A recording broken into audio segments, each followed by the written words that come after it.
Hello everyone, welcome to the Swatches live stream. I'm Clint, this is Diana. We're both illustrators and we are going to be looking at your submitted art portfolios. This is a live stream, so we're going to jump into those reviews in just a couple of minutes after we have a chance to just watch the settings and make sure the stream is good. And if you're joining in live, say hi, let us know if the video and audio looks okay. And we will be getting to that review in just a moment. So, if you've not been here before, hey, thanks for coming by. We're going to try to give as much clear and actionable feedback as possible to the portfolios. We should be looking at 6 different portfolios that have been submitted in, and we review them as we receive them, and we are still accepting portfolios. So if you are interested in getting your portfolio reviewed, you can just go right there at swatchesdiscord.com and go submit a link to your online work in the video critique submissions channel on the Discord. Doesn't cost anything. It's free. Yeah. Also, I just want to let everyone know that we tried to sort them out chronologically as best we could, but the Discord channel just scrambles them, and then we can't tell after a certain amount of days which ones are older. So if we missed you today and you've been waiting a long time, please just go into the general chat or into the announcements, whatever channel in there, and tag us and let us know, hey, you missed my portfolio, I've been waiting a long time, and we'll get to you on the next stream. Yep. Okay. For these, small thing, but if you're sending in your portfolio, be sure that the link does not go to a site that I have to log into or need a password for. We're not going to do that. Too many shady people out there trying to get you download and open questionable things. And also, there is a new 100 Club PSD. It's completely free, and I will be adding it to the... I did not add it to the description, I forgot.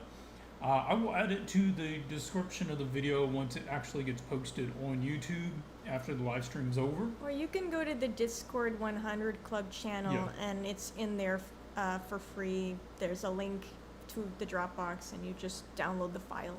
Yeah. So the 100 Club is just about practicing 100 of a given topic.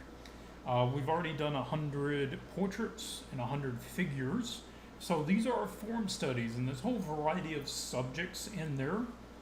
And here's an example of doing like a form study version of then a relighting, recoloring those forms given a different scenario. Also a very good adaptation exercise to do. So, okay, I am not seeing anybody have any issues with the live stream, so that looks good. Okay, let me pull this over. I see people wondering who's going to get reviewed. These are the ones we're going to be looking at today. So we have Ivan, Frank, Sarah, Dimick, Juan, and Rado. And we will... Sorry if we said those wrong. We'll make our best guess. Try our best. Okay, no further delay, let's jump into it. If we're reviewing your work, you're here live, and you have some comments or questions, feel free, put them in the live chat. We'll keep an eye on it as we go. Also, if you just have art questions, feel free to put them in. We will try to answer them as we're going along.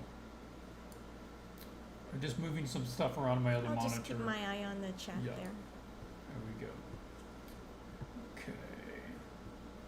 So, Ivan, let's start with the comment and question that you've left. You're welcome for the feedback. Hopefully we'll get you something useful as far as advice. I work in freelance indie games, but I like to start doing more standalone illustrations, TTRPG sort of stuff. Due to asset-driven nature, my game-related stuff isn't well suited for portfolio. That is understandable. So there's not much to show off in that department. Do you have any advice on how to better expand a portfolio? What kinds of new pieces to make? Which areas to focus on? The best, most in-depth way to address that, honestly, is to direct you to our career and portfolio kit, which is available on the website, Swatches Academy. It is also included with any course out there. That is going to go through the entire thing of figuring out what your goal is industry-wise, where you want to work, what kind of work you want to do, what client. Yeah, it's largely dependent on what you actually like and what you Yeah. want to do.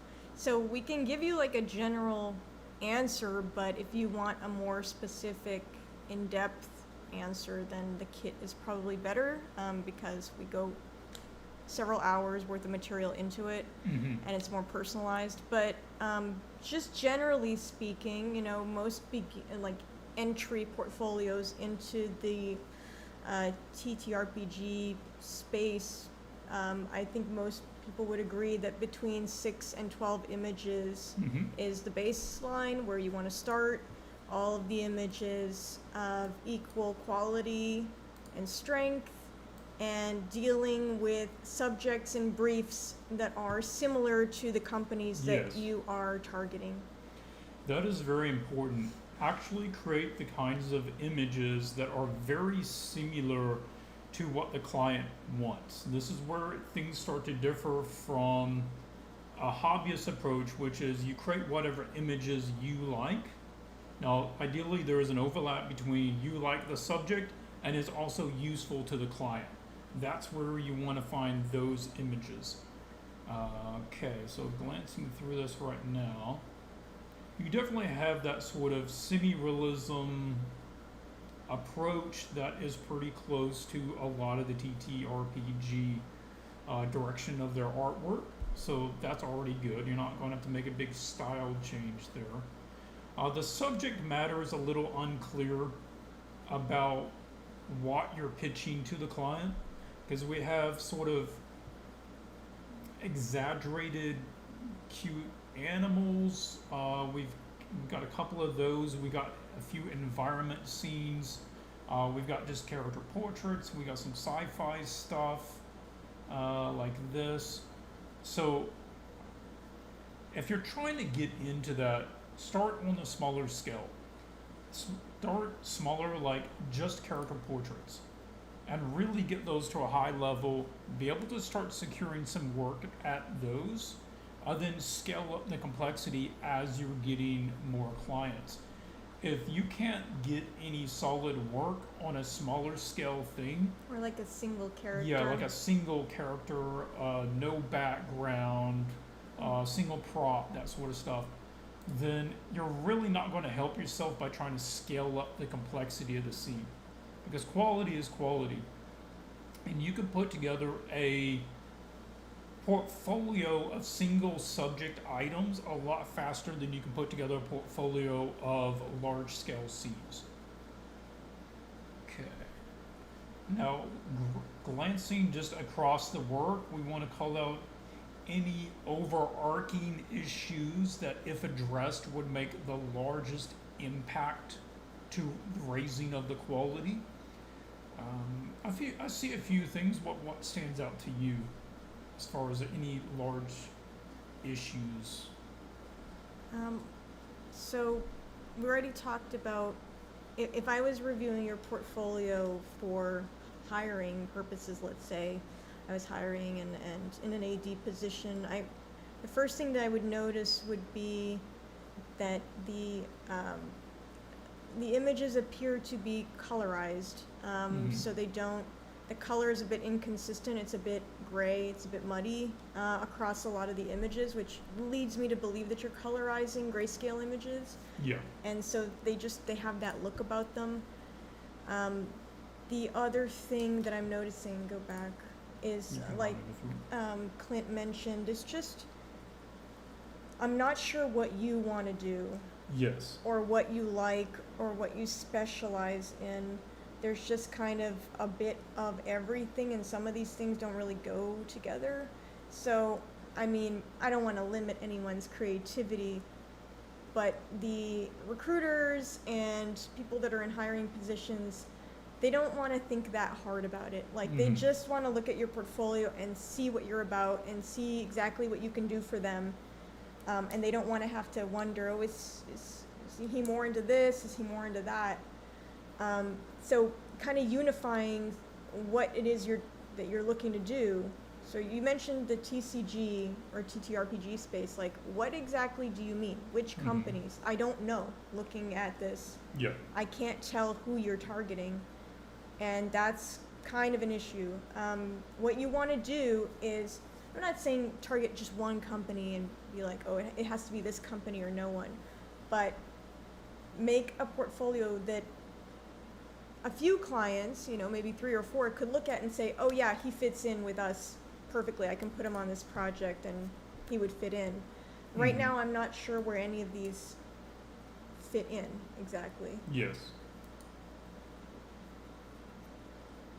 Does that make sense? Those are my main comments, really. Yeah, I will second the feeling of the colorization. So this is something that comes up when you paint an image in black and white and you use the color overlay layer in order to add the color in later. What it does visually is it lends to the scenes having more visual contrast in the values. This is a good example. This feels colorized. Now, maybe it's not, but it looks like it is. And that's because when you first paint it in black and white, what you're doing is you're trying to create good visual contrast and a good read with just black and white. So what you have a tendency to do is actually over exaggerate the values, since that's the only thing that you have to work with. But once you go to color, then the color is actually no longer at the value that it needs to be at. Particularly with the skin, is that more Caucasian or fairer skin has a tendency to get blown out or completely underexposed and goes to the black side. And that's what we're getting here. Across multiple images, we're getting skin tones that are just kind of bleached out rather than having good, rich colors. Same thing down here. All of these are just getting kind of washed out, where I would suggest, yeah, fine, do your black and white as a rough study to figure out what you're going to do with the values, where everything's going to be placed, but then go back and actually paint it in color. Or at least put down base values for everything, then do your black and white as like a multiply over top of that in a tinted color, not just black. So like tint that to a brown, put a multiplier over the base value so that you do have a solid value, and skin, for instance, doesn't have a base value of white, which is kind of what we're running into. Go back and I'll give you another example too. What happens, I used to do this too in the beginning, when you colorize things, is that you end up with a lot of things just becoming the same color Yeah. when they really shouldn't be. Like, we have the stones, both of these, this rock and these stones and this building and all this stuff, it's all purple, Mm-hmm. when probably shouldn't all be purple. These things probably should be a different material or a different color. And the same thing, the boat is now purple. It's the same color as the rocks and the building. The guy is also purple. So that's kind of what happens when you kind of colorize with broad strokes, is you end up Mm-hmm. with the sky and the water being the same color as well. So No, it's a technical thing, but black and white to color, that approach, it is viable. Mhm. And the other day I was even looking at a League of Legends splash piece where the artist painted it in black and white first and then added the color, but that's only halfway. You then need to paint in a normal layer on top of that and enrich all those tones and use it as a way to establish values, to establish stuff on the scene, but essentially treat it like an underpainting. then you're going on top of that to do a proper rendering on everything. So this one feels a little bit better. This one Yes. feels like it was more done in color, and you can kind of see the distinction between that and Yes. some of these, right? So just something technical to bear in mind. We don't know what your process is exactly, but I feel like something is happening in the process which is causing these value issues. Now, did you want to talk about that piece? Yeah, I'm gonna pull up a piece here in Photoshop and we're gonna take a look at it.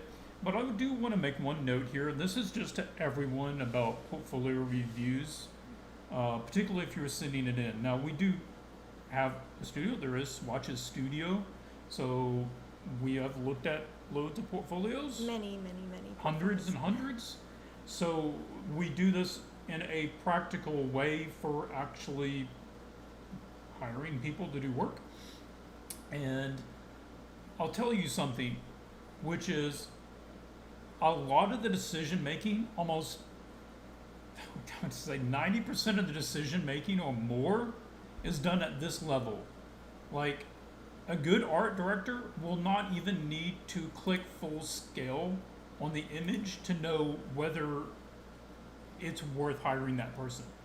So you need to be able, and this again to everybody, you need to be able to really have a clear message of your skills and the subject matter and what you're aiming for at this scale Yeah. of just looking at the array of images. So when they're looking at your portfolio wherever you've applied, and they're reviewing hundreds of them, thousands sometimes, not exaggerating, they will look at this for 2 seconds and when they're sorting through them to put people in piles, which is like the viable possibly option and the not viable option. The first round, they're just looking at all of them about 2-3 seconds each, and they'll just look at the thumbnails. And what you want to do is, I know it's tough out there. I know this sounds horrible, right? Like, but this is from their side. They only have so much time, and they have so many applicants that they don't have time to spend on each one. So they're gonna open it and look at the first 2 rows usually. Not even gonna scroll down. Doesn't even matter. They're gonna look up here. And what you want to do is the images you put up here have to reassure them that you can do what they are hiring for.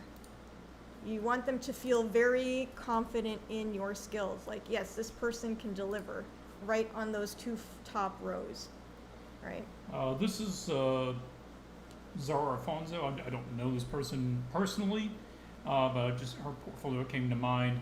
So like, I don't need to even look at one of these full scale. I can just glance at it and be like, I know what they're about, consistent quality, they're a figure, Character scene, person. artist. Yeah. Yeah, it's good. We can already contact this person, right? Okay, now let's go ahead and grab this.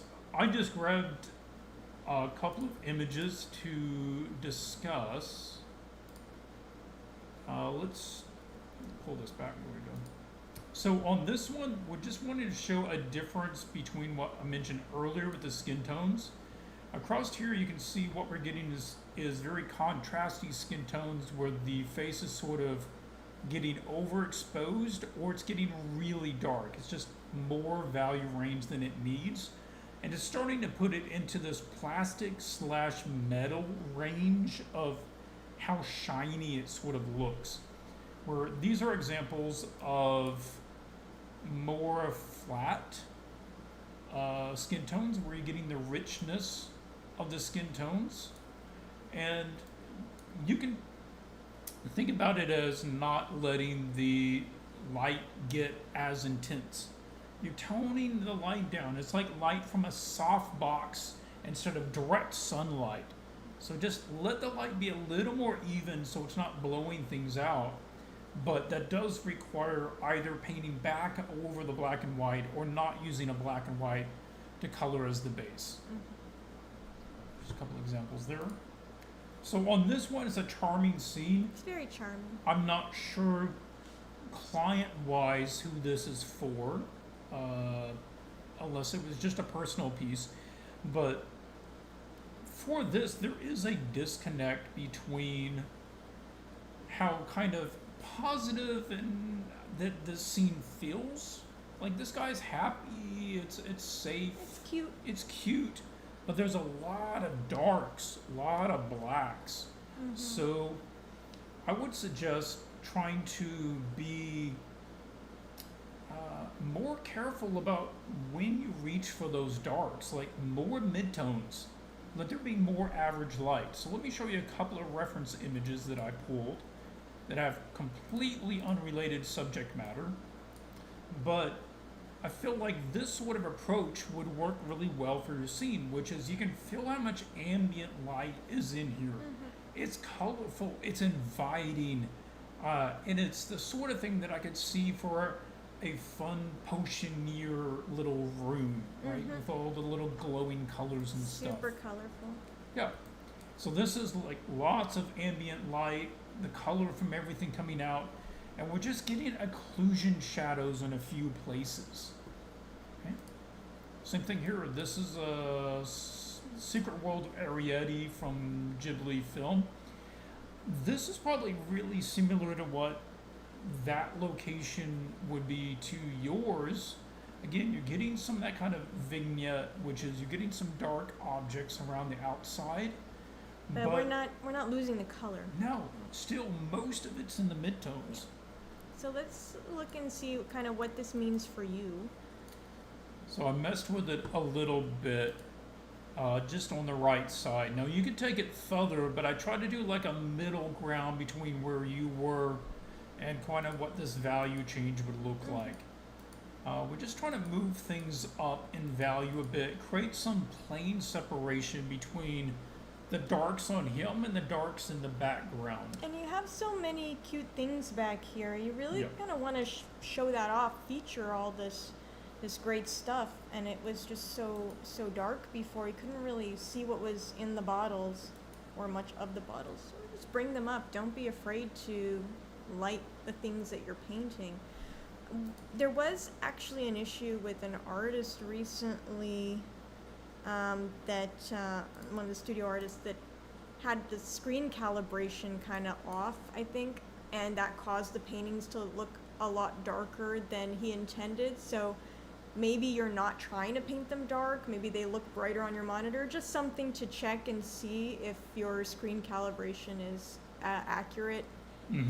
Because if it looks darker on our screen than on yours, so That's just true. something to consider. But if not, then it's a value issue. Yeah, you can just check them on your phone. Phone screens are usually calibrated pretty well, so that's a good place to check them as well.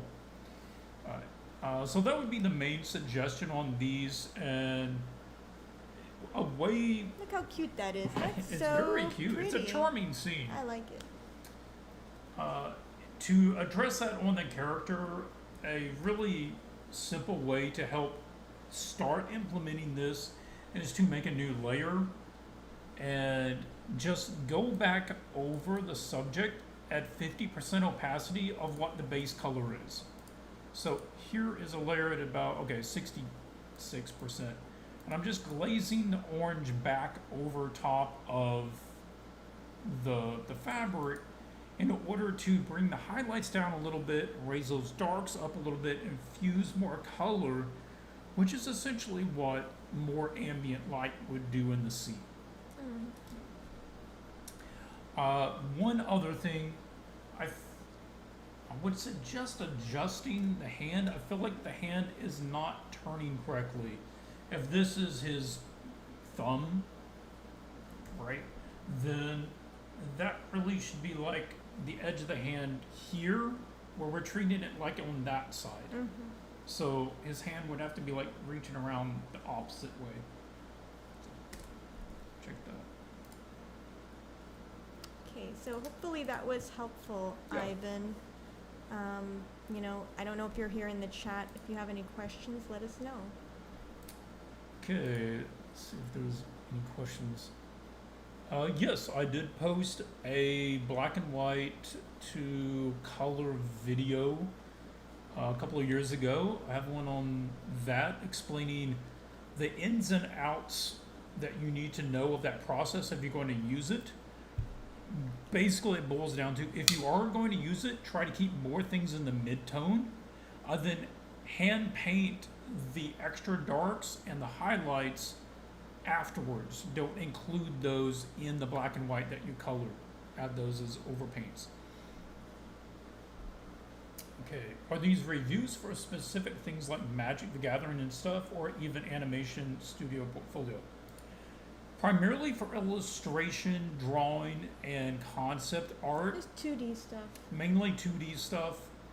We don't have a background in animation. I mean, I could give you some general impression of how it hit me if something obvious was off, but I wouldn't be able to give you too much constructive feedback. No, that's On- not our area. Yeah, That's- same thing with like 3D models. That's not my thing. So, Someone's asking, I can't read, that is so small, if there's a code available or any sale coming up. is there any sale? At the moment, there is a sale on the materials course. You can use code August15 during checkout, and you can get 15% off the materials course. The next major sale that we have planned would be the Black Friday. We might have something else. We usually have some kind of sale on one of the classes each month. If you haven't signed up to the newsletter, it's in the newsletter. You can go to swatchesacademy.com, go down to the bottom of any page, in the footer, just sign up for the newsletter down there. Okay. All right, next one we're going to be looking at is Frank. So I let think me Frank is grab- here. Hey, Frank. Frank is over here. Yeah. Frank has joined us in some classes before, Yes. and Frank is always pushing himself and his skills. yes, He is. yeah, we recognize this one, that one. these two. I remember that. Yeah, I That did was that on one my in the art challenge. challenge. Yep. Okay. Okay, the lineup is looking pretty good here, Frank. It's definitely stepping up from the first version of your He's portfolio dialing it that in. we've seen. Mhm. Okay. Getting bigger and bigger. So I like the subject matter. I do feel like it's having a pretty cohesive pitch about what it is you're trying to do, what you're interested in. I don't see any big pieces that are way better or way worse than the others, which is good. We don't have like any random pencil drawings in here or something like that. So I grabbed out a couple of pieces just to talk about a few things. Let's take a look at those.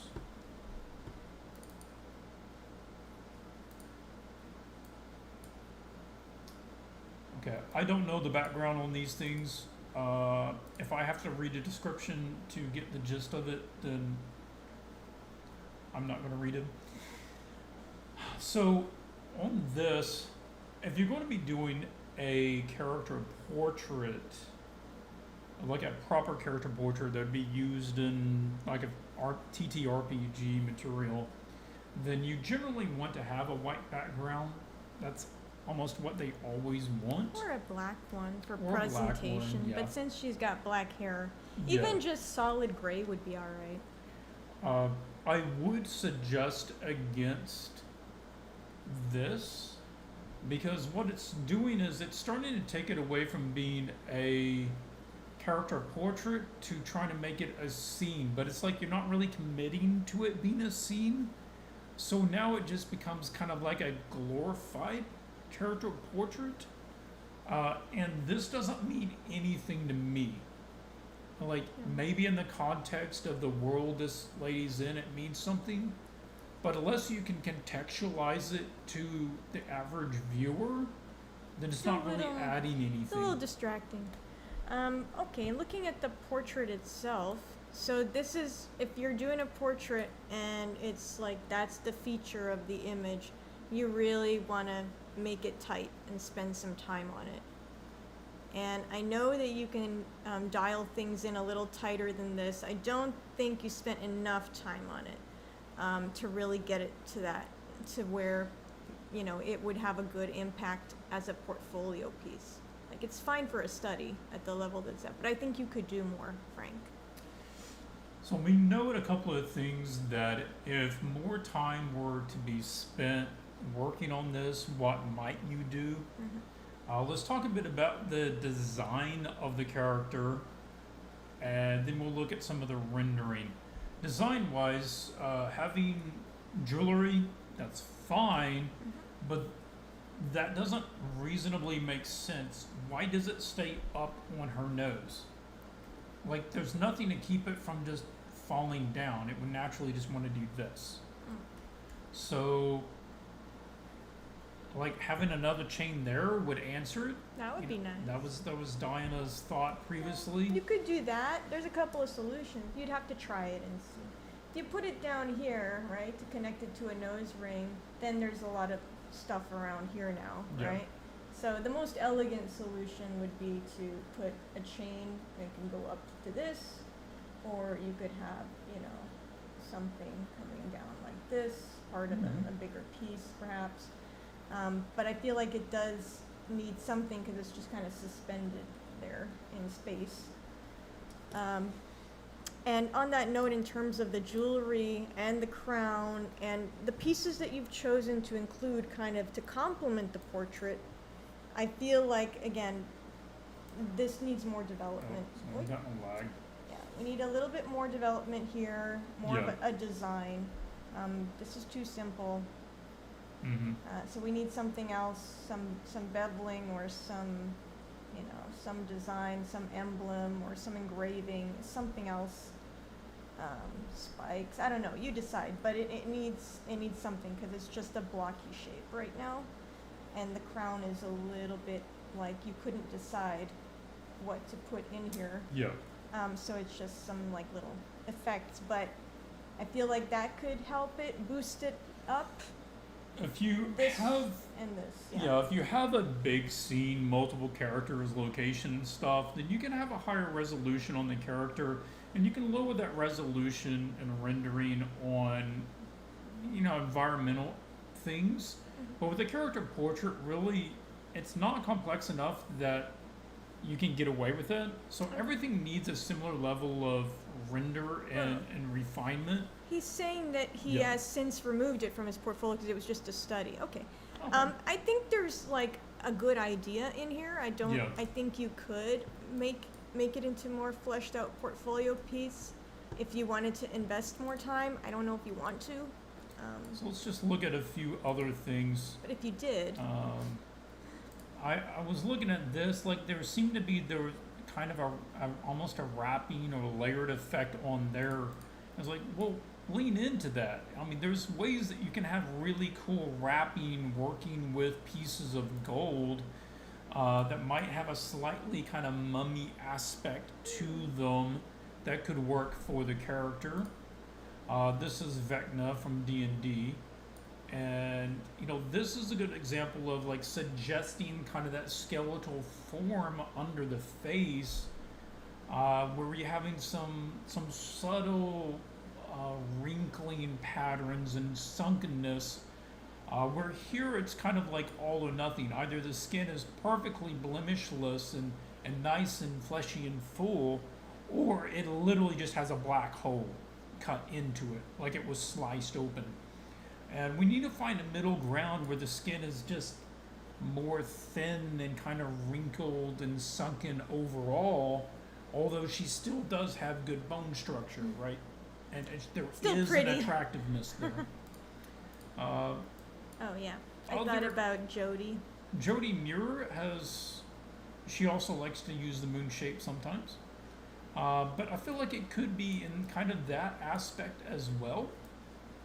So you might take a look at her stuff as an influence if you decide to do a V2 of the character.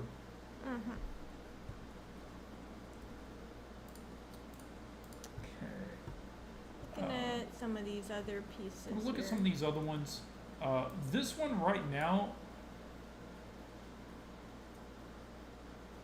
I suggest either reworking it or probably removing it. This is another one where I like the idea. I think Yeah. it's a good idea. I think it's a neat concept of a knight, right, doing a joust, but it's a centaur knight doing a joust. That's a cool idea, but I feel like if you really want to sell that concept, we need to see the horse. Yes. So it's just the horse is the coolest part of the centaur, and you just covered it up. I realized that working out centaur, horse, body, armor, figuring out the pose and stuff is time consuming and difficult. But if this is the subject you're going to choose, that's got to be a challenge that you step up to. Because if you don't, what it comes across as is you just trying to hide it. It's like, I don't want to paint hands, I'll just stick them behind the character or stick my, hands in my pockets. I used to do that. There's a plant now Yeah. in front of the hands, so you can't see it.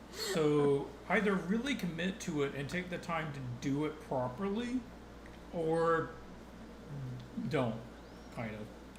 But it's a good concept. I would consider doing a V2 of that, because I haven't seen anyone actually do that well, or do that idea of like jousting. I think it could work if you wanted to explore that further. Okay, this one, the approach is fine. This is definitely a type of scene that you might be asked to do for like a TTRPG, and we're also seeing a similar issue where it looks like it's a black and white to color, particularly because so much of the white is just blown out to literal white. And we're losing any sense of texture or form across the majority of this character, and that is the subject of the scene. So consider again, just because something is white doesn't necessarily mean that it needs to be painted with white. And we're also just getting purple on everything, which is most of the time the color that simply means I'm indecisive about what color it's supposed to be. And I suggest that there is more elegant and engaging color schemes rather than just making everything a purple related color. So let's take a look at some references. I went up to ArtStation and just grabbed some images. These aren't mine. I don't really know who created them.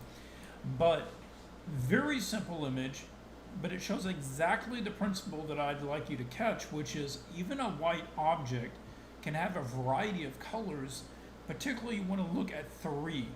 It's the color, in this case it's kind of violet, of the skylight affecting it. It's the natural color of the snow, which in this case is more of a cool green cyan. Then the bounce light, which is a warm light bouncing off the snow, which is a warm. And with those three, you can tell all the form changes across the subject by which tone it is. I had a student once that had something painted white like this, and I remember telling her, like, if you can use white, like here, like on these highlights, you can use white.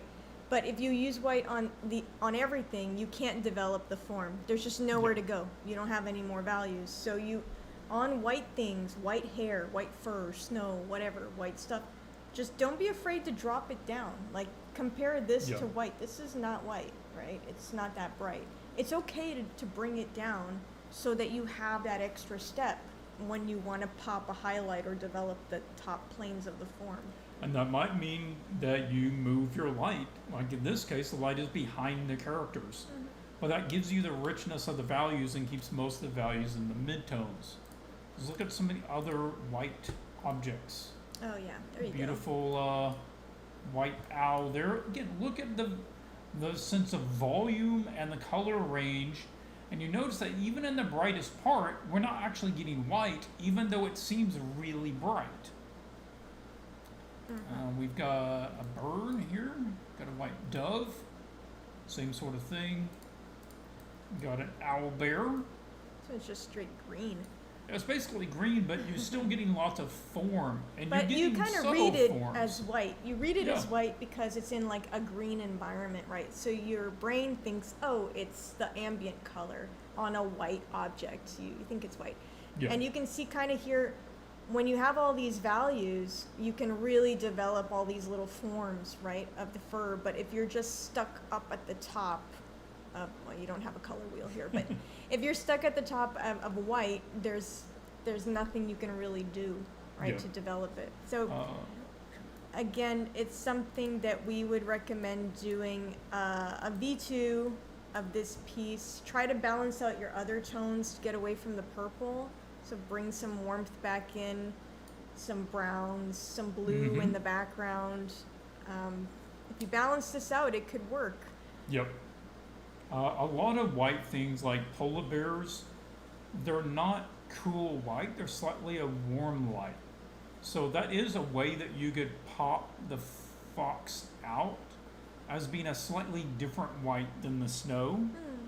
And that would give you the opportunity to have some of the really cool kind of bounce light effects here. Again, 3 tones, this color, this color, this color, and actually this color here. So there's multiple things going on that give this really nice luminescent richness and form.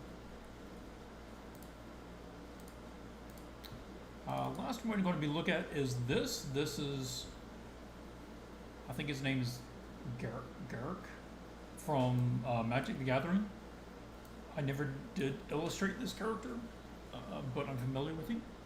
So anytime that you do a fairly well-known, established character for a major franchise, it's got to be at least as good as what the official artwork is, because everyone is going to compare your piece to that piece. It's usually why we recommend not doing really well-known characters at first, just because of that. There's just added pressure, you know? People know what the character looks like and they have certain expectations. Now, I'm going to tell you, Frank, this is a strong show for you. Okay? There is no, I would say, fundamental problems with this piece. Now, at that level, it's just that how high on the excellence scale can you get it, right? Because you're trying to get it up to something like this, right? And that's not going to be one thing. It's not going to be 2 things. It's going to be optimizing lots and lots of little things. And I grabbed an area and I reworked some of it just within the yellow bars here. For one, again, we don't want to just wash out entire areas of basically being overexposed. Okay, because everything's kind of getting to that same brightness. Here's an example reference image of, I don't remember where I got this, but the lighting was good. So even as bright as the face is here, it's not really that bright. Like, it's not close to white. It's still in the midtones. It's just the sweat that has some brighter tone on there. So that's possible. What we could do here is that most of the skin could still be a little bit darker, and then we just have certain areas that have glisten with the sweat. Specular. Yep. Now let's talk about if you were trying to take this to that, this is a Planeswalker character, that Planeswalker level image, a few of the extra things that you could do. Obviously the rendering of that would be one, keeping that from blowing out value-wise up there, still keeping that mask on the darker scale.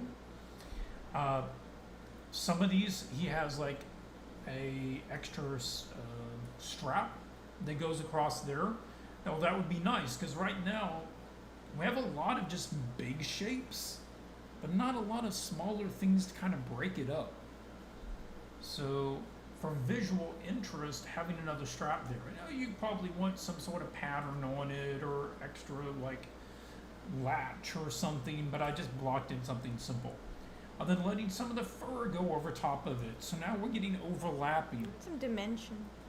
Yeah. And instead of having the spikes just kind of coming out from the back, let them come out from inside the fur area. Right? They're breaking out. So dimensionally, we have them interacting. So it's a small thing, like doing that, moving it from the back to being coming out from the fur is not going to make or break this image. But if you do 100 of these, it's going to step that piece up a notch. Mm-hmm. So that's what we're looking at. Same thing with like the tusks here. That's one of its defining things. Vision-wise, when you glance at the character, you have this shape coming off of the head down here. And here we're not really leaning into that. So letting Push those them be even bigger. more. Yeah. If it were me, I didn't want to repaint it, but I'd probably go even bigger and let them, maybe curve more outwards, more tusk-like. So, as we're going over here, we have this part of the skin really hot, but it's not receiving any light from the fire. So the only light this part is receiving is from back here, which is cool light. So mentally, there's a disconnect. So we want to let more of the blue tone start affecting that as it's turning away.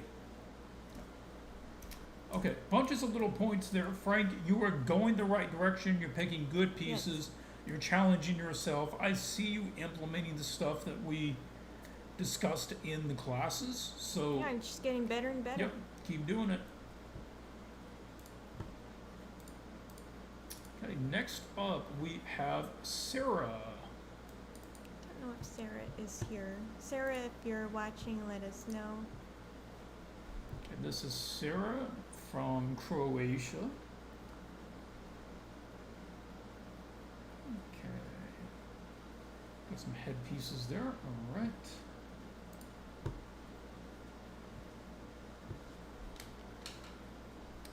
So were there any questions? From her, I mean. Oh, from her. That were posted. I did not look. Oh yeah, let me look. Okay, Sarah's questions. First time submitting for portfolio critique.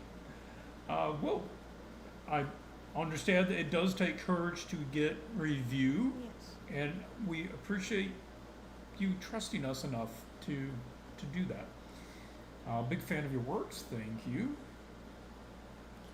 Portfolio is about a Robin Hood in a D&D setting. Sounds fine. You want to get into video game industry as a character or prop designer. I also don't mind working for bigger publishers who want to hire concept artists. Okay. Currently collecting feedback from studios to try to improve. That's good. That's a good approach. I am doing some side commission work for D&D settings as well. Okay, I'm aware that designs and technical skills such as rendering can be done better, but I would like to know what else I can add or remove from projects. How much material is enough to call a project or done? Are my materials suitable for the industry even though some elements need to be fixed? Okay, you're asking some good questions. I feel like you're approaching this in a very, I would say, teachable kind of student attitude, which is exactly where you want to be. Because it may take a while to refine your subjects, your rendering, your portfolio, in order to really get going. The first thing, and this is what we tell everybody, this isn't just to you, we discuss this in our other stuff, which is the metric that you use to decide whether you should build a portfolio and whether you should be seeking professional work is if you are making any fundamental errors in your images. Are you in any consistent capacity making fundamental errors? I'm not saying any errors at all. Yeah. I think people hear this and just jump to conclusions Yeah. immediately that we're saying they're not allowed to make mistakes ever or something. No, what we're saying is if there are major structural foundational issues in any or all of your images, that's an issue. And the other thing this is why, you know, I'm sure there's people out there on the internet saying all kinds of things, and, you know, you can take it however you want, but in reality, we know, and everybody, don't believe me, go on LinkedIn any day of the week. The market is extremely competitive for the kind Yes. of work you're looking for. So you're looking for full-time employment in a studio doing concept art. Yeah, every time a job opens for one of those, you can count on 1,000 applications for sure. You literally need to be the best of 1,000. Yeah. So to even get sorted into the maybe pile, you need to, and I know the numbers because we've had this happen already with Yes. us. It's literally 1 in 100. Mhm. 1 out of 100 people are, you know, somewhat or fully qualified for the job they're actually applying for. Yes. So that's kind of the numbers. And then out of those people, it depends on how many hundreds apply, you know, or thousands. Then usually there's a pool of like 10, maybe 15 tops viable applicants. So you need to be in that top percentile. And that's why we tell people, like, be careful with your foundational mistakes, because those top people that are applying for that same job, they're not making any. Yeah. And I've seen their portfolios.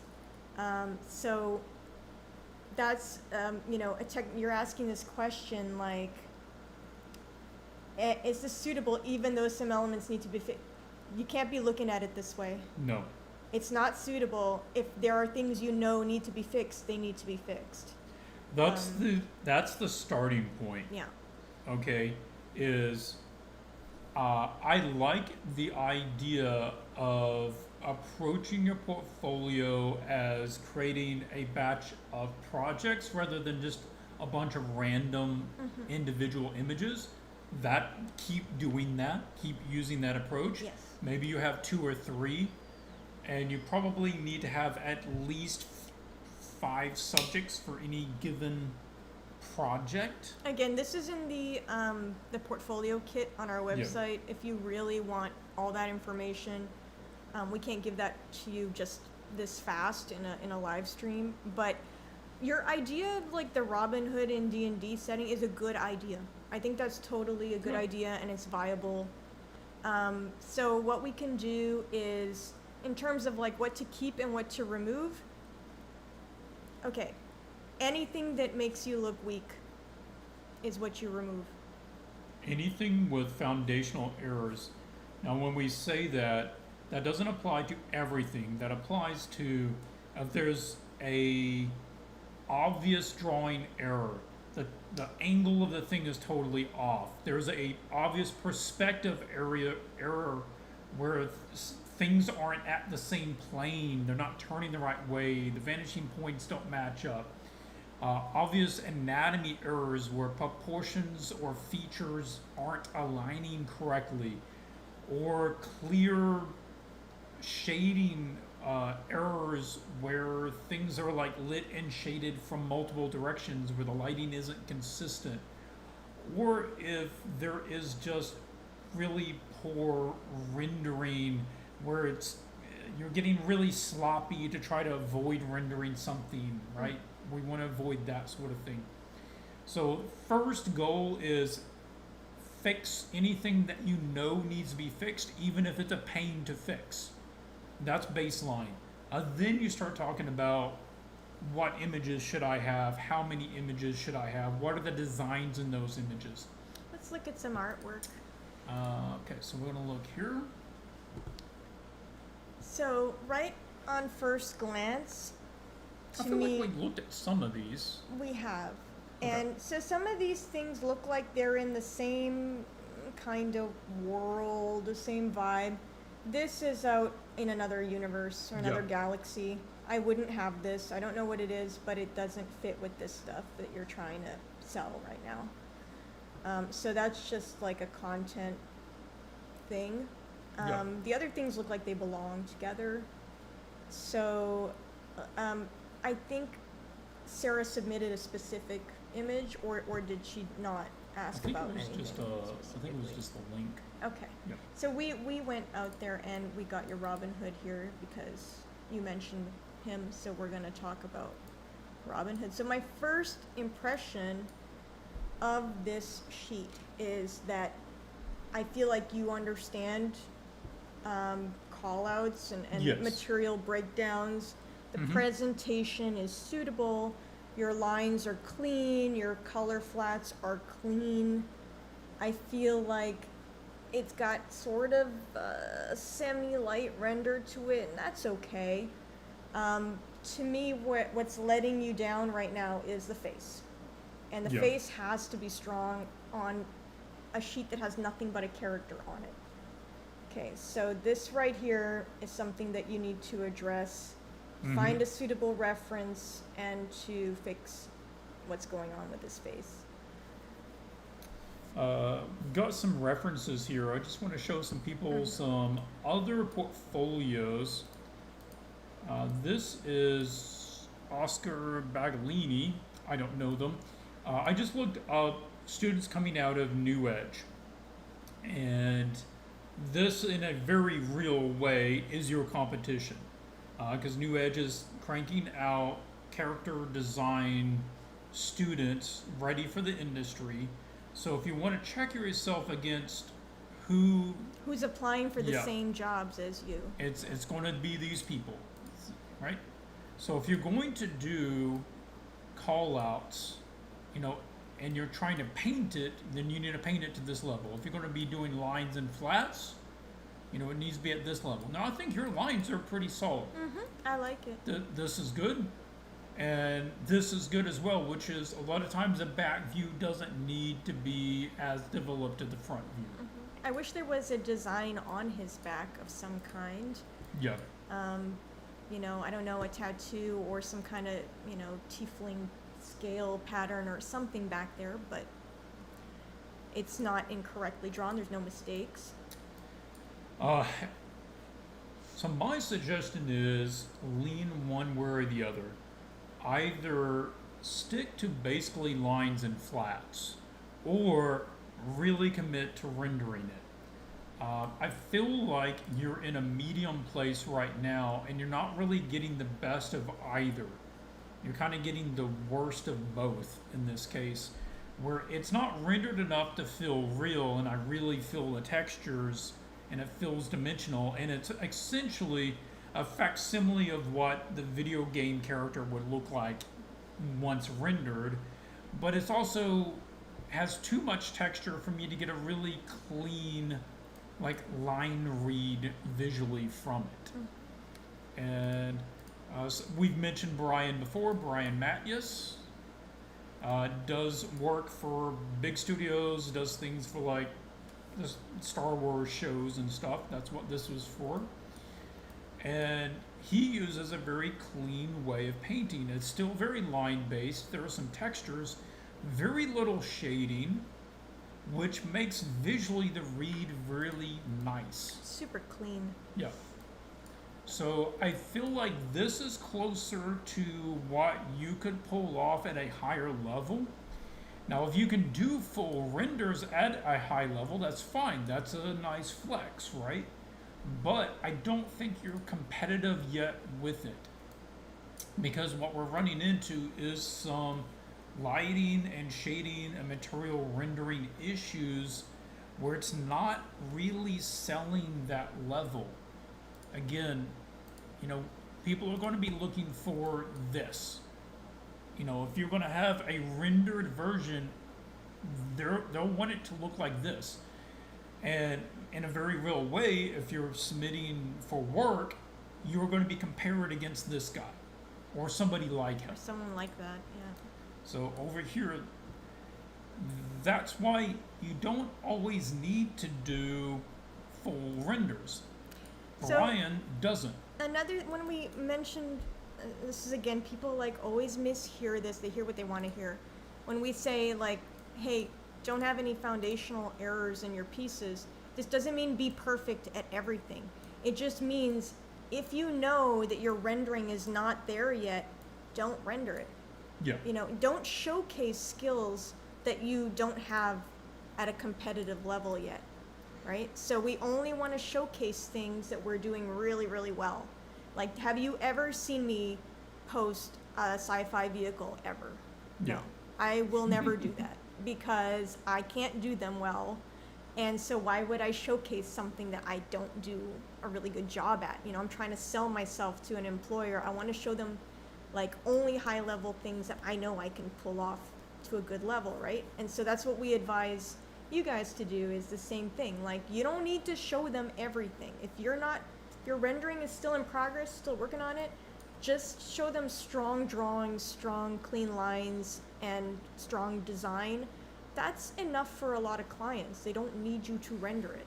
Now, another note here is a lot of studios, especially for film, for AAA games, going to make way more use of photo bashing.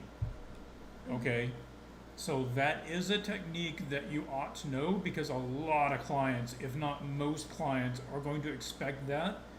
And most things are not going to be hand rendered as essentially illustrations for this kind of developed version of a character. Who's the guy that did the Diablo characters that are so good? Igor? Yeah, Igor Sid? Yeah. I think it was Igor. So that you Igor mean. Sid, look at his stuff, and a lot of it is hand painted, but he's usually painting over a base. Some sort of 3D model probably that he's supplied or I think a photo lot or of those something. artists got the same model. Yeah. So go look at Igor Sid and compare what he's doing, and you'll see that in most character design, not character illustration, but character design pages where they're more rendered, the lighting is very flat. There's very little contrast between the lit and shadow areas. There's very little dark and light planes. The lighting's much more like a north light. Even. Yeah, it's more even. Okay, over here, the anatomy and the forms are getting off on your face. It's getting a little lumpy, a little imprecise in places where it's feeling too made up. So always make sure that you have a good reference image. Like I just took a moment and Googled for a man looking over his shoulder. I know this guy doesn't look like your guy, you know, No. but you can adapt it. You can use him as a reference to just make sure that your angles are correct and your features are lining up at the proper distances, right? And then you can adapt it. But yeah, we're running into where it's sort of becoming stylized, kind of. But in the other sheets, you're treating the proportions all realistically, so it kind of ending up in this uncanny valley area. Just be aware of that. Again, you're really calling attention to it too because you made it huge. You made it half the page, so you're really showcasing. Oh, look at my portrait skills, and you know, they're not as good as the other sheet that you have here. Right? This is actually that's a stronger show. this is a better, right? So just be careful again. We want to showcase our strongest things, not things that are weaker, because then you're calling attention. What you're telling the AD is like, oh, my rendering's not there yet, and you're advertising it real big, right? Yeah. So we want to avoid that. Want to just show them the strongest stuff that you do. Now drawing wise, I'm gonna show one drawing thing, and then we'll have to move on. And this would fall under one of those kind of foundational errors of just the form drawing / perspective being an issue. We have the tilt of the face, okay? All of that's looking pretty good, but the horns do not match it, all right? If the head's at that tilt, that other horn has to be that low, right? It has to follow the same tilt. If not, actually more, because we're looking up at it, and the perspective would make it that. Across these, horns are an issue for you. And unless you can really nail the three-dimensional volume of how the horns are moving, I wouldn't do a horned character. Again, that's kind of like showcasing something as an issue. Or here's what I would do. I would slap some horns on a Daz doll. Yep. And I would use that as a reference. And I have done this because horns are difficult, especially when they start curving around and doing, and they're big. When you start rotating the head, it's very hard to predict, mentally work it out how exactly it's going to look on the Yeah. other side. So be sure that you actually have a reference for some of these things.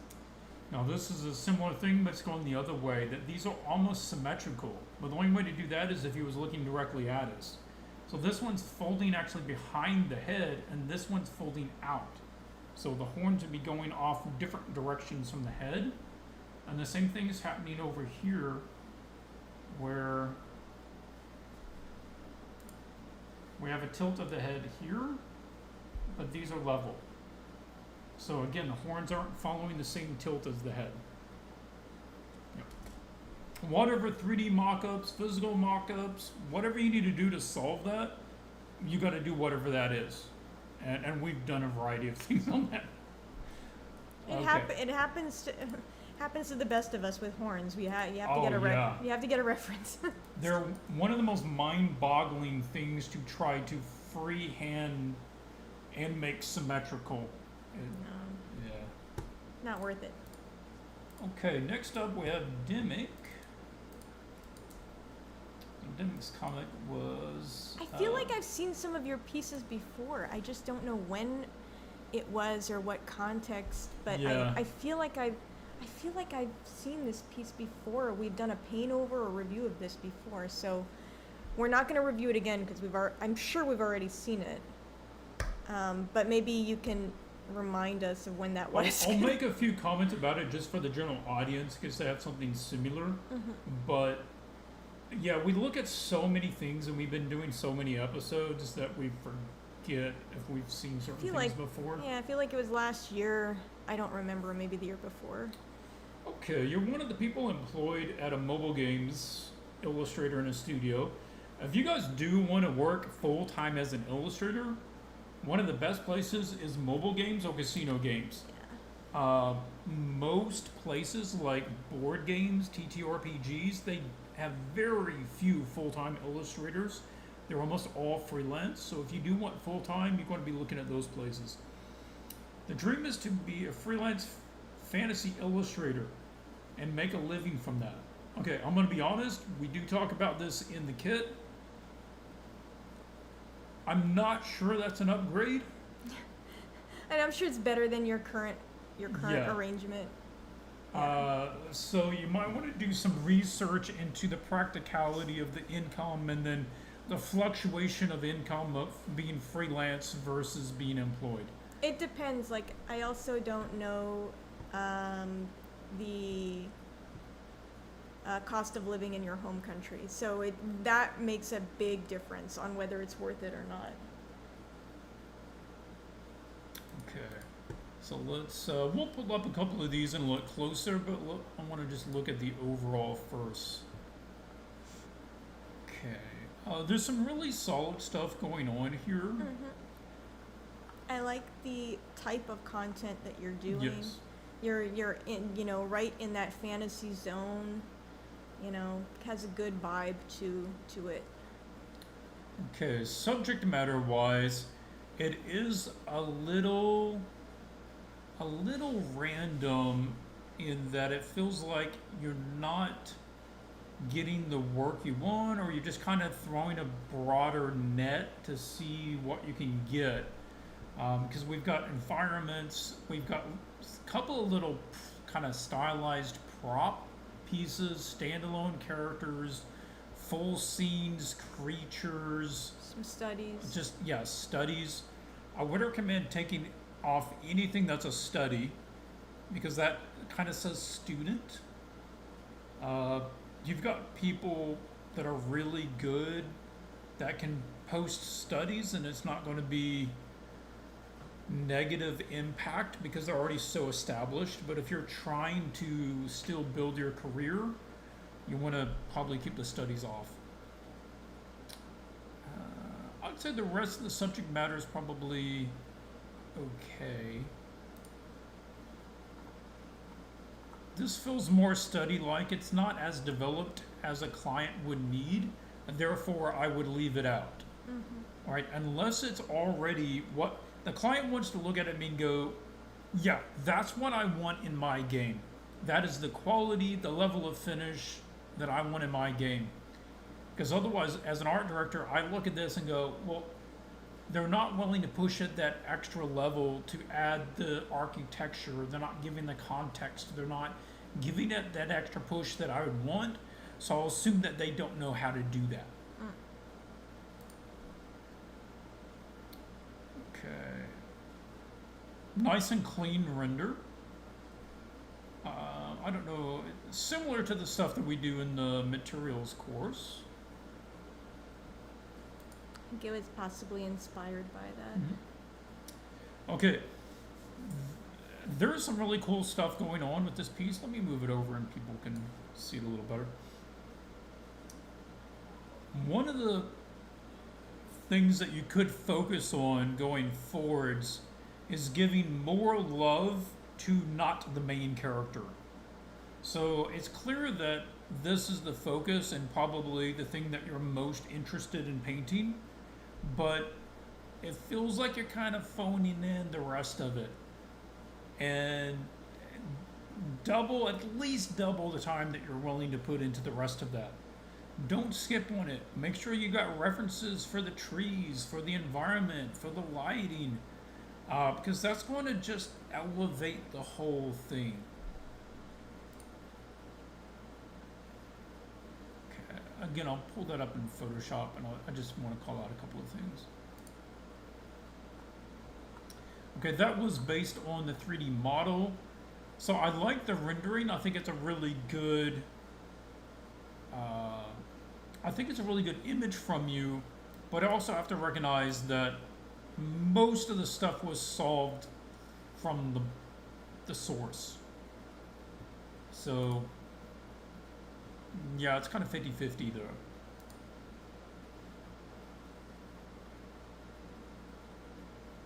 That's fun.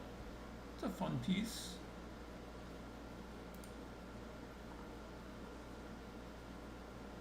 Again, a lot of the environment stuff not getting as much love as it needs development. And honestly, a lot of the stuff that is the most developed is so tiny that I can't really appreciate it that much. So I would look at options of reworking the composition so that, okay, even as small as they are, just put them closer to camera.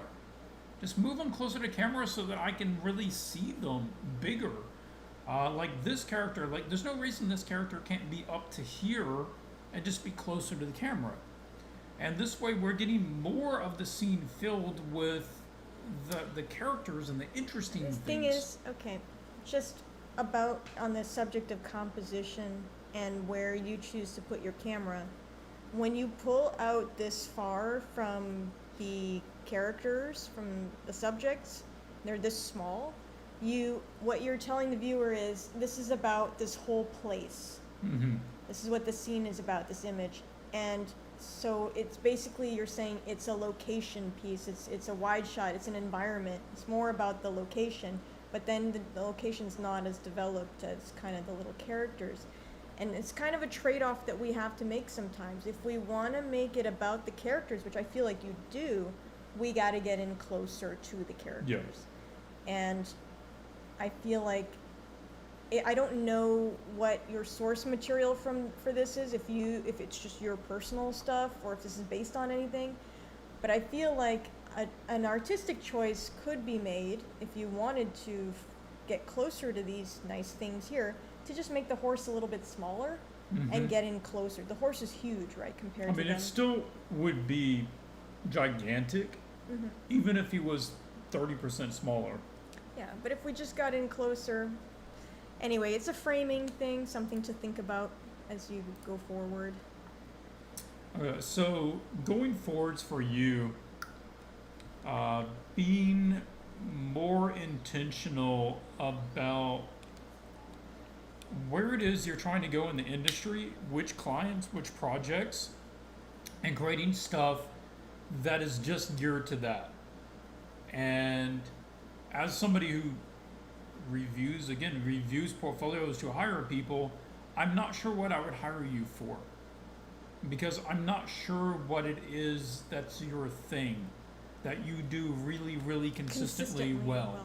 Yeah. So over here, let's open this. A good example that even I look at, and it looks at, is Kate Burmack. So this is an example of a piece where the subject is obviously this grotesque creature, but she doesn't phone in the environment. We still have a lot of good value control, color control, things that are designed very clearly. Yeah. Same thing over here. This is designed very clearly. It's this tree, that branch, this vine. Small plants, spiky plants, round ones. They don't have as much detail as the character, but they're not phoned in. They're just intentionally less detailed, but no less designed. And this sort of scene is really aching for that same sort of Treatment. approach. Yeah. It's natural to not love the things that we're not interested in, right? We show more love to the main subject, the reason for the image. But if you really want to dial the image up to a higher level, you kind of need to give attention to all of it. I agree. This seems familiar to me, but I'm going to just note some things in case somebody else has similar character or planning a similar character. This is obviously like, I wouldn't say a hero character, but a main character.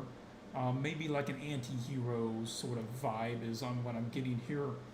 But even for that, you want to find a way to make them cooler. You want to make them interesting, confident, arrogant, whatever that kind of vibe is. Right now, we're getting kind of slouch, is really what comes across. Is everything just hangs. We're just getting lots of this sort of hanging pattern on everything, which is not really a cool vibe. So this really starts, this sort of scene with this guy sitting on this barrel starts with the pose. How am I posing this guy? And I just pulled up some references of, okay, now this is not far from that, but it's a little more engaging. Or at least have more tilt here. We've got one leg out more than the other. We've got one leg more bent than the other. We've got some head tilt, right? There's some small things that we could get more out of.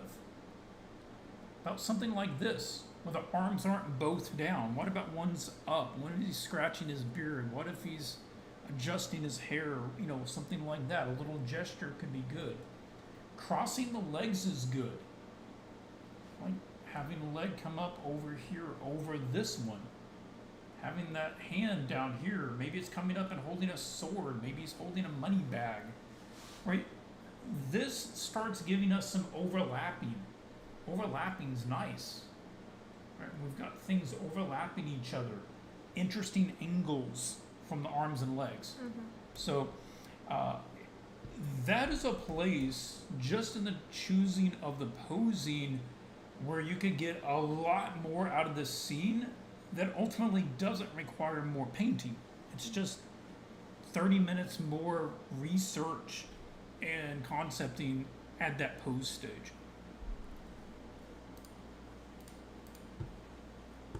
Okay.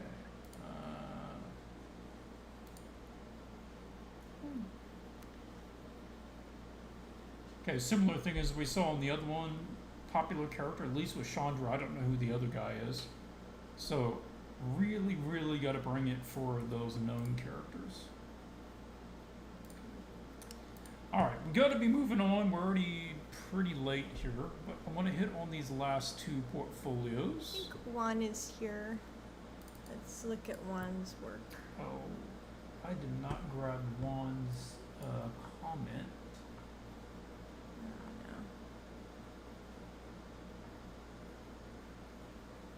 Yeah, right there. That one.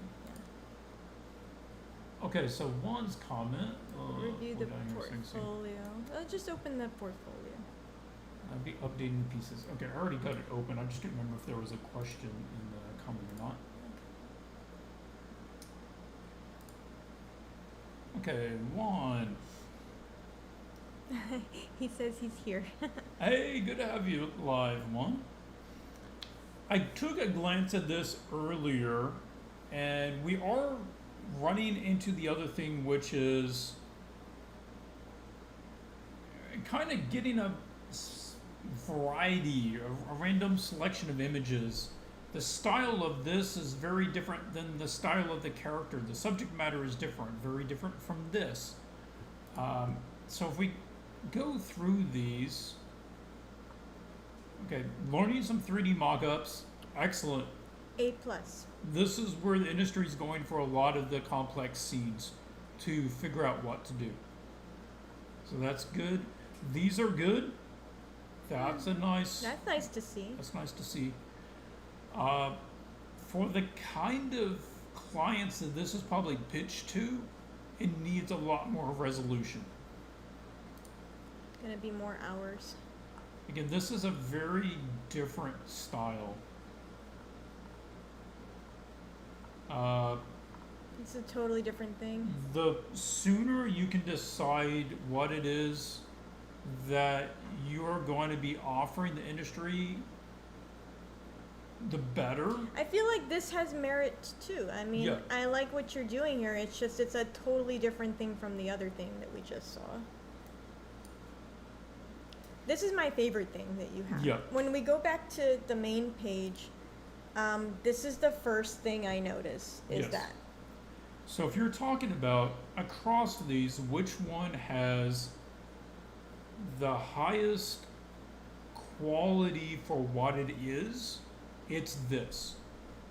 And I would suggest, even though that these are related, I would divide some of these out to their own posts so that you see more of this on the thumbnail view of your portfolio. Yeah, this is very cool. Yeah, and these are nice. Okay, these are good. These are good. If you don't have any preferences, like if you're not trying to go the illustration route, or you don't really have your heart set on it, this already has more merit than what the illustrations are offering Yeah. for quality and professionalism. Mm-hmm. Your ability to photo bash and then add some hand painting to create this concept that has a high level of realism to it, and your ability to, like, look at these, like, there's some really cool dagger ideas going on here. Yes. Your ability to do this with these concepts is something that most designers really struggle with. Mm-hmm. So I'm seeing a lot of good design choices. Lean into that. That is one of your strengths. All right? This looks like, yeah, the Ghost Step boot. So recently we had an art challenge, and one of the subjects that they could choose is the Ghost Step boot. Very good rendition of that. Mm-hmm. Yeah. This here is, I'm not sure what's going on. Maybe this was like an early sketch or something. I would drop these out because these look awesome, and they look way better without that. I would just make these bigger. Yep. But yeah, this is cool. This whole section, your whole props section is really good. This is awesome. Just do more of these, more of this kind of stuff. Fill your Yes. portfolio with this if you can. And maybe it wouldn't be too long of a jump to go from something like this to, a fully rendered prop Yes. scene, illustration. And just, I would spend some time there. You already have some really strong things. If it was me, I would develop this into my whole Yeah. portfolio. I mean, just the other day I was looking at, I can't remember, was it Diablo 4 they have now? Diablo 3? Anyway, one of the most recent one is, I was looking at a page of the weapons that were concepted, and it was very similar to that. That sort of approach, that sort of photo bashed, hand painted, merged together. Yeah, but a lot of people can't do it A well. lot of people can't do it well. This is one of those things you can lean into this, and you're going to be much closer to really being at a high level and being employable than you are trying to get this and take it to a high level illustration where you're going to get on like magic or something. So this is fine to work on, and again, your thumbnails are pretty good, or they do what they need to do as a thumbnail, but the level of render is not competitive right now. And that's going to take a lot more time to learn all the material rendering and texturing and painting backgrounds and all that stuff. So I would say practice that on your own, kind of on the side. You know, take those commissions, but really fine tune your portfolio with the highest level stuff Yep. you've got. Let's pull this one up. Fan art. I mean, this is nice and clean too. But again, it's got minimal utility though. Yeah, for, yeah, exactly. for a client. That's a fun personal piece, It's but not bad. It doesn't have any errors. It's not that there's anything wrong with it. It's just that this is way cooler. yeah, this is much more employable here. So, with these rendering wise, my suggestion is a little more prioritization of the items. It's kind of like everything has really high contrast. Like here, it's like everything is black. So it's maybe making the things on the page a little more subdued in value. Yeah, lower them Maybe to brown. some things have a little more, some of the gold coins are brighter or more, saturated. Some of them are less. Maybe not all of them have black as the shadow. So you're going to just give a little more variation to it, so some things stand out more than other things. But even as is, some really nice things going on there. Okay. Yeah, that's cool to see. You don't see that every day. No, you don't. The last portfolio we're going to take a look at is Rado or Rado. I don't know how you say that. If you are here, let us know in the chat. Okay, so this was the comment. I'd love to get your critique when you have the moment. Yep. I've been working professionally on illustration gigs, mostly fantasy stuff, complex compositions, good and evil battle scenes. Yeah, we'll take a look at those. Though all of it isn't in the portfolio yet. Okay. I'm really aiming to level up and land bigger clients, something like Blizzard or anything on a higher level. Pushing to raise the bar as far as storytelling, composition, and polish. I'd really appreciate your honest thoughts. What's working, what's not landing, what I can do to improve. Okay, good questions.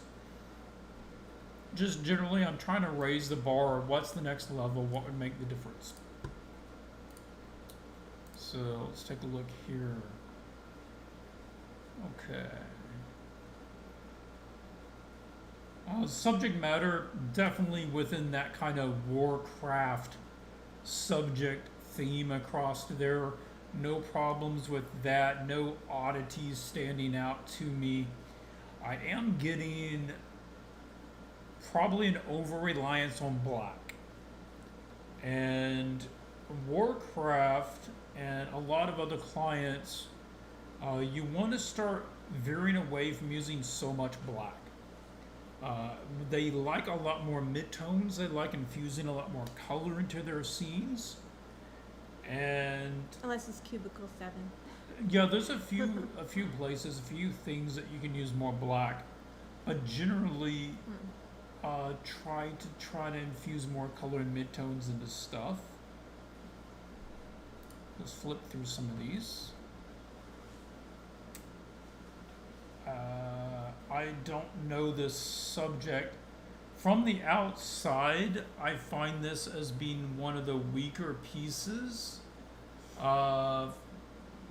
Primarily because I don't get the context. Most of the canvas is also not being filled with anything Yeah. in particular. It's really just this spot and this spot that has any visual interest, and they take up about a quarter of the actual canvas space. The background and all this foreground stuff isn't doing anything of interest. I feel like you could actually crop this, push them together, and it would be a more concise scene. Okay, this is pretty good. There's some really nice rendering going on here. Good adaptation of, This guy. this sort of dude. Again, you're really reaching for it, and some stuff is landing. One of the biggest things that would raise your portfolio, especially if you're aiming for Blizzard and Warcraft, is not getting so loose with the rest of the scene. So let's take a look at some Warcraft things. I grabbed some from Bayard Wu because Bayard is a lead at Blizzard, and he essentially establishes with his art what the face of Blizzard looks like. He establishes at this time what the look of Warcraft is. So if you're wanting to know what should I do, probably get it closer to what Bayard's doing. And one of the things you'll see is, yes, things do get looser, but they're very controlled. Unless it's literally like clouds, then even things in the background, as low value as they might be, are still crisp and they're controlled. We're not just getting random brushiness and texture and stuff. All of this stuff still has crisp edges. They still have tight edges. What we're doing is just lowering the value range. We're lowering the color range. That's how he pushes the planes back, Yep. right? That's what's the difference between this and this is not the edges. It's the value range, right? That's what puts this guy in the front and these guys back here. So just keep that in mind. And yeah, you're shooting for the moon. I mean, this is pretty complex stuff, and you really got to dial it in. I think you can do it. Like, I've seen some of your other pieces, and I think you're going in the right direction. Like, this one here is very awesome. A lot of nice stuff going on in here. You're capable of this, and this is something a lot of people can't pull off. So this is definitely a place where you're likely to find pieces, some gigs in the industry. But you can also get more out of these scenes, okay, without doing a lot of extra work. And that just comes from plane separation, learning a little more about lighting, and focusing on areas of interest. Like, I didn't do a paint over here, but this is a nice moment of this. Looks like a human character being kind of pummeled between these two guys, and they're shouting out to this person, and there's a connection there, but this character has like no light on them, and I would ache to have an off-screen fire behind these characters to give a little rim light on this guy, just to pull the eye over there so I could see it, or a torch that fell on the ground right here that's giving some good underlighting to this expression. That would be good too. Right? Something like that would do good. This guy also gets my attention as being maybe a general or something that's overwatching this scene, and I also want something there. Maybe Well, it just occurred to me, this guy's like kind of leading the charge. So Yeah. what you could do is like, what would Bayard do? He would probably have this guy like jumping off yes, the building, like swinging his axe to like come into this fight. So you could use him in that way, like a strong leaping gesture, because he's cool, but he's just not doing anything up here by himself. yeah, a little more passive. The other thing that you see with Warcraft is really clear plane separation with atmosphere. So here, the atmosphere between the wing and the body, very clear. Atmosphere difference between the body and this wing and the tail in the background. Each one of these has a value atmosphere difference. And that's something they do over and over to create this separation. And that's one of the things that we're kind of missing in this is like there's not a big enough value change between like this dude and this dude and that dude and this dude. So there's a little bit between the overall foreground and this, far background, but we could have it in between individual characters. It would add more depth Yep. to the scene. We'll look at this one in Photoshop in a second. This one just seems like a little underdeveloped. Compared to your others, like Yeah. we're comparing it to your other work. It doesn't feel as strong as the stuff we were just looking at. For this, I feel like you could get more out of it by adding like perspective so that these walls are actually going up. And we feel like we're looking up at this guy and this guy's lurking kind of above them. And we've got a lot of texture going on here, but I feel like we're not actually getting as much there. Or if the moonlight's the main light, then we could have a softer lighting on this guy. We don't need as strong a light shadow pattern on them. So we're going to open this one and this one. This one is also very, very cool. Yeah. Let's start with this one. One of the things that you can do, anyone can do, if you're trying to improve your stuff, especially if you know what your goal is, in this case Blizzard or the Warcraft, then do a comparison. Put your piece here, surround it by other similar pieces, then go down a list of what is it that they are doing in each aspect of the image that maybe I'm not doing that I should. So one of the things is what we already mentioned, say background resolution. That doesn't mean that the background has as much resolution as the character, which it doesn't.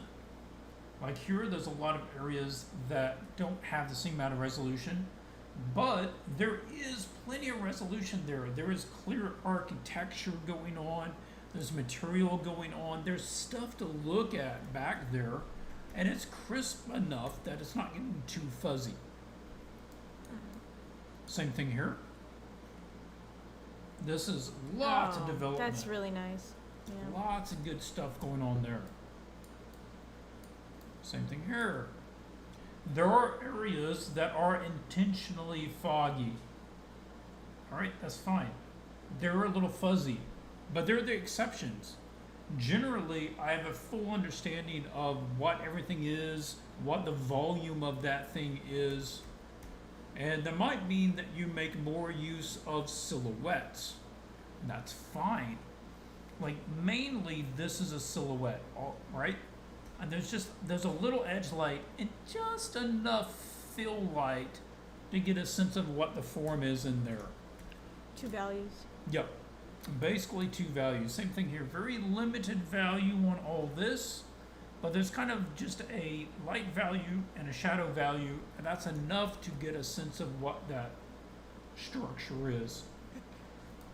Okay, and back here, we're just running into blurry very quickly. We're not really developing the architecture or anything back here. Fuzzy very fast. And that's fuzziness is just not something that Warcraft is leaning into currently with a lot of their artwork. Okay.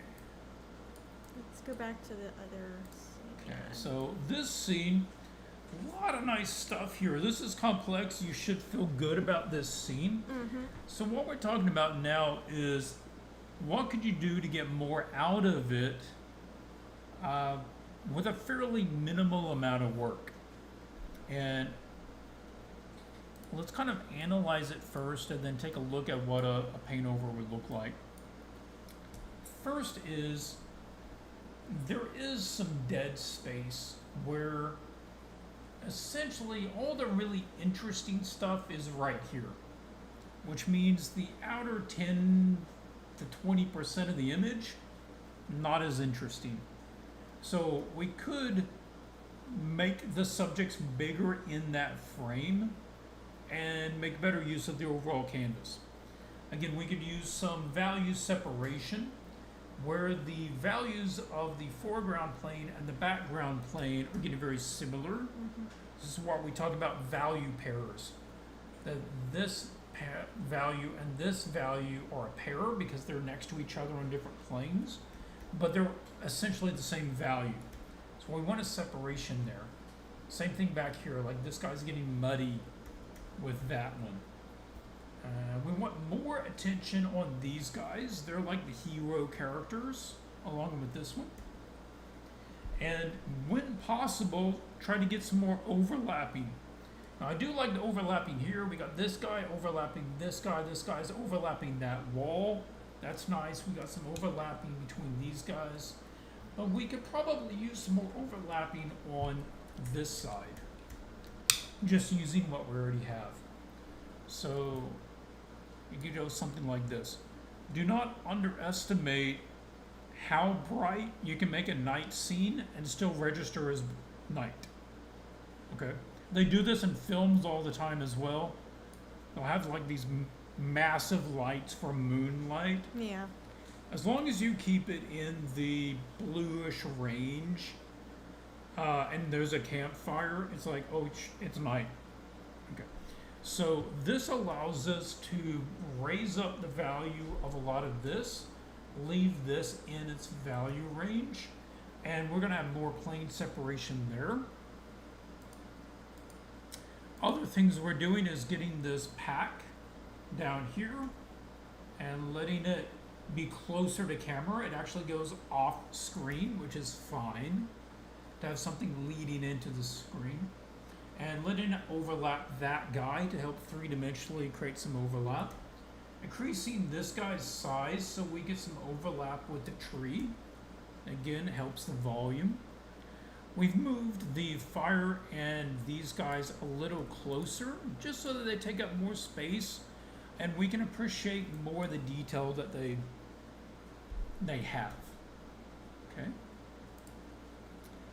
We could put some accent light from like direct moonlight on the edges here to That'll really help break up the value pairs. Yeah, just accenting these guys. We can put some on this guy back here so we can see him coming around, and on this guy to help separate him from that plane. And we also just raised the contrast of some of this, so we added a bit more light on him as well. So that's where we could just get the same scene, do a nominal amount of tweaks, and you're just creating more visual impact and separation of the characters and the action. Yep. So that's the notes on that one. That's about what we had. Yep. That's everybody for today. So Abraham has a question. He says, how do you know when a standalone character design is getting too busy, or if there even is a limit? It's a matter of taste, no? Yeah, it's going to be a couple of bases. One is, does it still fit the property that it's aimed at? Not everything is going to have the same amount of detail. So like a Warcraft character is going to have a certain amount of accoutrements and stuff that may be different than Assassin's Creed, right? So you want to fit the property or the client. Two, doesn't make sense for the type of character.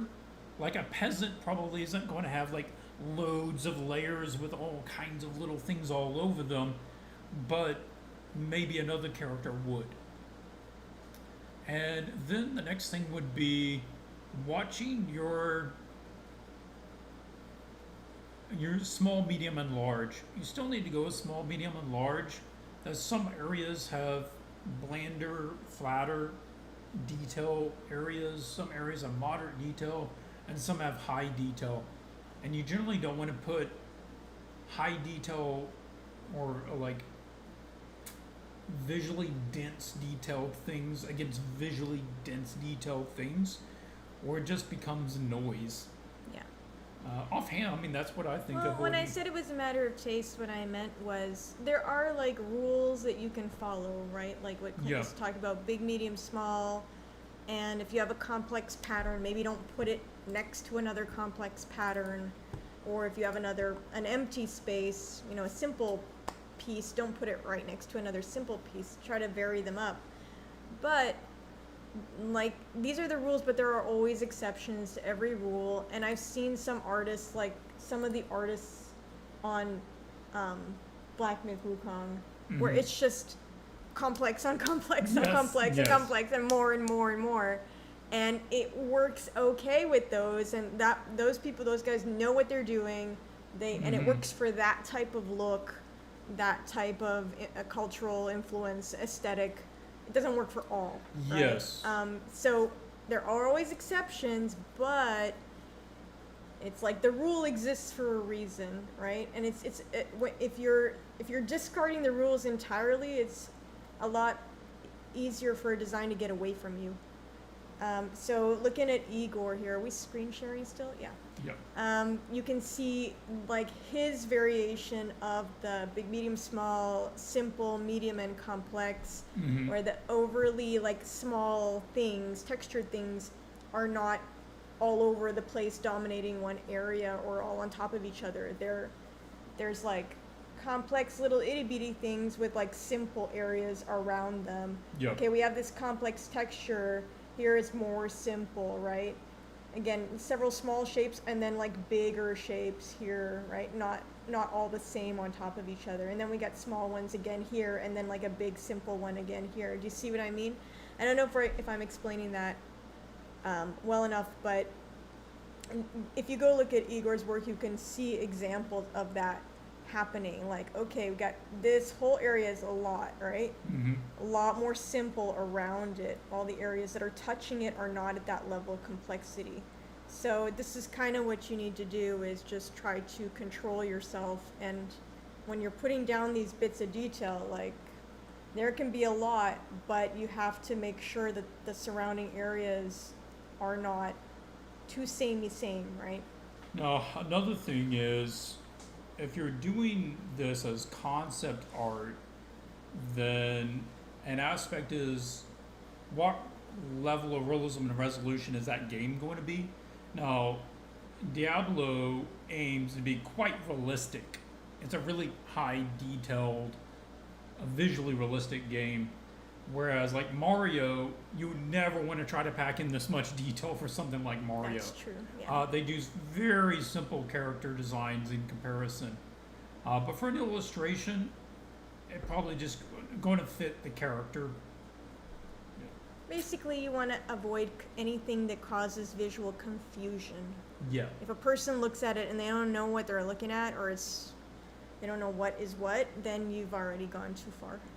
Yep. So someone is asking for a big chunk of the videos that are missing. Some of them need to be re-edited, and that's why they were. Yeah, I need to go back and edit a few things on some of their previous art challenge live streams. They will likely be up. I've just been really busy trying to prep other stuff. So hang tight. They will get back up there in time. But there's loads and loads of. I did like 100 episodes of previous portfolio reviews. This is number 16, but like this is number 16 of the new series. This isn't. I don't know how many there were before Yeah. that. There's others. That makes a lot of sense, just kind of 50-50 with complexity. Yeah, it can be more. It can be 70-30 with complex, but it just depends on where you're putting things and how much dominates an area. So Yep. What are you looking for here?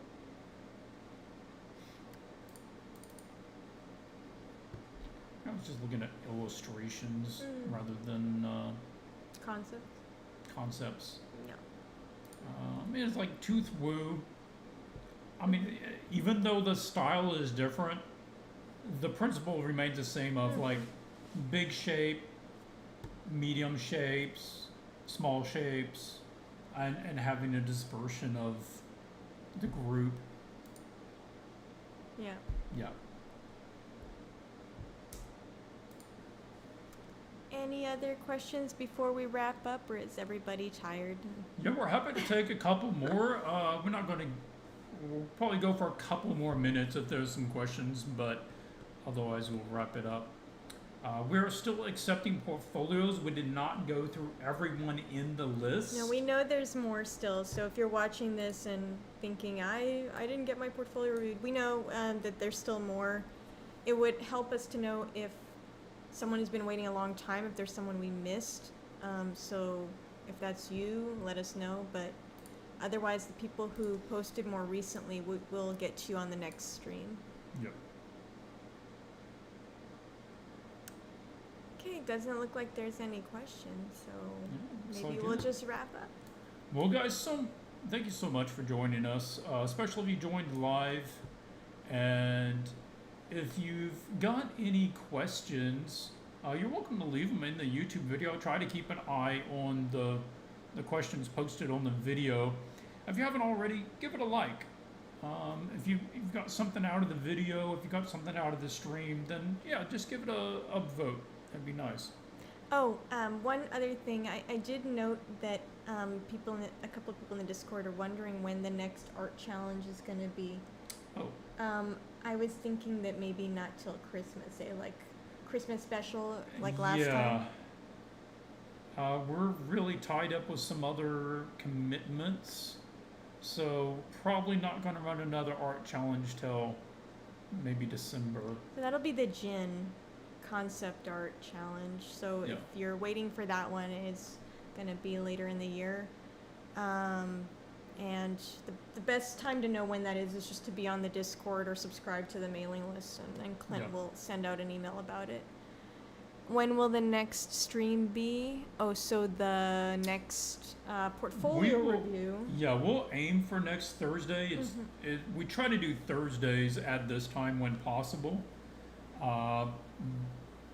But I don't want to guarantee that it will be next week.